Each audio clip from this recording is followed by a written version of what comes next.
dokter, kita masih membahas masalah yang kayaknya kita hadapi sehari-hari di tengah pandemi COVID-19 ini. Buat ibu-ibu yang hamil, boleh nih langsung disimak ya. Dan buat ibu-ibu yang punya anak balita barangkali ya, ini juga jadi permasalahan penting. Karena biasanya anak-anak sering sakit, kalau udah sakit mesti ke dokter anak. Gimana sih ke dokter anak zaman pandemi COVID-19 ini? Tadi saya berhenti dengan Dokter Boyke, waktu kita mau tanya sama Dokter Dimple dan Dokter Gorga. Biasanya di masa-masa pancaroba yang paling sering kasus adalah kasus demam berdarah. Dan sebetulnya waktu kita sebelum mulai COVID juga demam berdarah sempat ramai nih di daerah Indonesia Timur. Belakangan tiba-tiba demam berdarah tidak ada ceritanya lagi. Sementara dapat kabar bahwa kalau COVID-19 kadang-kadang cek demam berdarah bisa positif. Cuma kemarin kasusnya malah terbalik nih Dokter Dimple. Jadi teman saya itu udah disangkanya adalah COVID-19, ternyata malah demam berdarah. Tapi kan kiri atau kanan kan dua-duanya menyeramkan sebetulnya dan bikin bingung karena sempat sampai trombosit udah ketemu sampai 15 ribuan. Nah itu bagaimana ya dok ya? Saya pengen tahu juga kasusnya banyak nggak dok demam berdarah? Banyak sekali dok, banyak sekali yang demam berdarah ini dan memang ini sangat membingungkan karena demam juga ya, demam tinggi itu dok yang bikin panik sebetulnya. Jadi pasien-pasien yang sering kali kita dapatkan ini yang tadi dokter bilang tuh ada pemeriksaan IgG dan IgM atau antibodi dari demam berdarah itu yang sering positif di pasien-pasien COVID. Nah jadi kalau sekarang kita menyarankan pasien-pasien yang demam tinggi kita melakukan pemeriksaan NS1 antigen dari awal. NS1 antigen ini kalau positif kita bisa hampir yakin bahwa ini adalah penyakit demam berdarah. Tapi sayangnya pemeriksaan NS1 ini seringkali negatif kalau udah melebihi hari ketiga. Nah. Jadi kalau misalnya sudah 3 hari panas, kita harus mengerjakan apa? Tes darah saja atau barangkali caranya juga tetap sama kan, harus jaga cairan. Karena kan sama-sama virus nih ceritanya ya dok ya. Ya.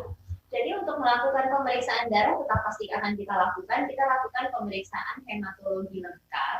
Jadi kita mau lihat tuh hemoglobinnya, hematokritnya, ada pengentalan darah atau tidak. Kemudian kita lakukan pemeriksaan trombosit sama leukosit karena seringkali di penyakit COVID pun leukositnya juga rendah dok. Jadi sama dengan demam berdarah leukositnya juga itu rendah. Nah kemudian kita akan menambahkan pemeriksaan bukan hanya IgG IgM, jadi kita akan melakukan pemeriksaan NS1 juga, kita akan melakukan pemeriksaan PCR COVID itu untuk semua pasien rawat, itu kita pasti akan menambahkan pemeriksaan tersebut dan pemeriksaan CRP atau C-reaktif protein dok. Nah jadi kalau C-reaktif protein ini untuk pasien-pasien demam berdarah murni tanpa ada infeksi lainnya, biasanya CRP-nya itu normal dok. Tapi kalau untuk COVID itu CRP-nya atau C-reaktif proteinnya itu gitu. Tapi lagi-lagi tidak selalu demikian PCR untuk memastikan ini benar COVID atau tidak tetap dibutuhkan dan pemeriksaan serial. Jadi berkala kita harus melakukan pemeriksaan darah, tidak boleh hanya satu kali, kita harus melakukan pemeriksaan darahnya itu berkali-kali untuk melihat pola leukosit, untuk melihat pola trombosit dan juga hematokritnya dok. Karena sekarang lagi banyak yang DSS atau dengue shock syndrome. Oh ya ampun. Jadi ini memang. Jadi pada prinsipnya kalau ada anak panasnya tinggi 2-3 hari, itu sebaiknya dibawa ke dokter anak. Pemeriksaannya diserahkan saja pada dokter anak. Apakah itu COVID, apakah itu bronchopneumonia, apakah itu demam berdarah, apakah itu tipes, nanti biar dokter anak yang menentukan. Karena kan jangan selalu cuma ngasih obat-obatan penurun panas saja. Karena sekarang ini dengan banyaknya penyakit seperti ini, maka sebaiknya waspada kepada ibu-ibu yang punya anak-anak balita tentunya. Jangan sembarangan terhadap suhu tubuh anak yang meningkat 38 derajat Celcius. Seperti itu. Nanti dulu, Dokter Boyke, jangan bikin panik. Jangan bikin panik. Ini karena ceritanya sebelumnya kita malah mengajak orang tua itu tidak gampang panik.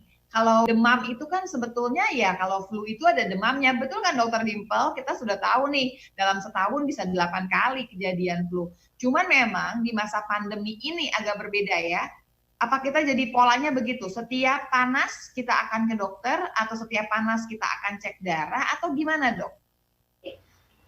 Jadi sekarang yang mau kita ingatkan ke orang tua adalah betul sekali, Dok, itu kita tidak ingin orang tua panik, tetapi memang kita ingin orang tua waspada. Jadi seringkali orang tua itu menganggap remeh pemeriksaan suhu, Dok. Jadi pemeriksaan suhunya itu hanya ya panas hangat gitu, Dok. Jadi maksudnya tidak diperiksa gitu suhunya, dan itu sebenarnya kita nggak tahu gitu, apakah itu benar demam atau tidak, karena kalau tangan kita dingin ya kesannya anaknya panas gitu, tapi kalau tangan kita hangat kesannya anaknya biasa-biasa aja. Jadi pemeriksaan suhu itu sangat penting kalau memang di atas 38 derajat Celcius, dan juga perhitungan hari, Dok. Itu jadi kalau dia demamnya itu hari apa, supaya kita perhitungan harinya itu mudah untuk melakukan pemeriksaan darah yang tepat. Bagaimana berhitungnya, Dok? Misalkan hari ini nih jam 4 sore dia panas. Hitungan satu harinya itu sampai jam 4 sore besok kan atau bagaimana? Ya, betul, Dok. Jadi hitungannya kita ingatkan lagi ke orang tua bahwa hitungannya itu 24 jam. Jadi itu baru 1 kali 24 jam. Bukan hari ini hari pertama, besok hari kedua. Tapi hitungan dari jam 4 sore besok ke besok itu baru 24 jam, yaitu hari pertama. Oh, baik. Ya. Jadi dokter tetap menganjurkan bahwa pengaturan suhu kemudian itu tetap dilakukan di rumah saja.